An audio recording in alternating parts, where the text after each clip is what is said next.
Absolutely. ഞാനിപ്പോ data centre ചോദിക്കുന്ന മന്ത്രിയാണ്. ഡേറ്റാ സെന്ററിന്റെ കാര്യം പറഞ്ഞാൽ മൊബൈൽ ഡേറ്റ ആണോ എന്ന് ചോദിക്കുന്ന വിദ്യാഭ്യാസ മന്ത്രിയാണ് ഇപ്പോൾ ഉള്ളത്. അത് അക്കങ്ങൾ കൂട്ടി എണ്ണ ശേഷിയില്ലാത്തൊരു മന്ത്രിയാണ്.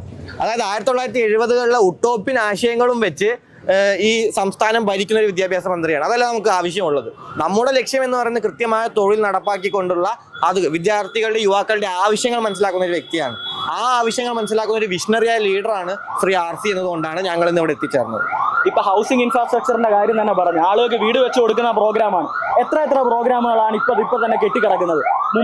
മുംബൈയിലുള്ള ഗവൺമെന്റ് ആണെങ്കിൽ അവരെന്ത് ചെയ്യുന്നു, അവിടെ ഹൗസിംഗ് ഇൻഫ്രാസ്ട്രക്ചറിന് വീട് വെച്ച് കൊടുക്കാൻ വരുന്ന ആൾക്കാരെ സപ്പോർട്ടാണ് ചെയ്യുന്നത്. ഇവിടെയാണെങ്കിലോ വീട് വെച്ച് കൊടുക്കാൻ വരുന്നവരെ ഡീമോട്ടിവേറ്റ് ആണ് ചെയ്യുന്നത്. ഇപ്പൊ ഞാൻ മേയറിന്റെ ഒരു പ്രസംഗം കണ്ടായിരുന്നു. അവരിടയ്ക്ക് വെച്ച് വയനാട്ടിലെ ഒരു ആൾക്ക് എന്ത് ചെയ്യാൻ, അവർക്ക് വയനാട്ടിൽ ഒരാൾക്ക് വീട് വെച്ച് കൊടുക്കാനുള്ള കാര്യം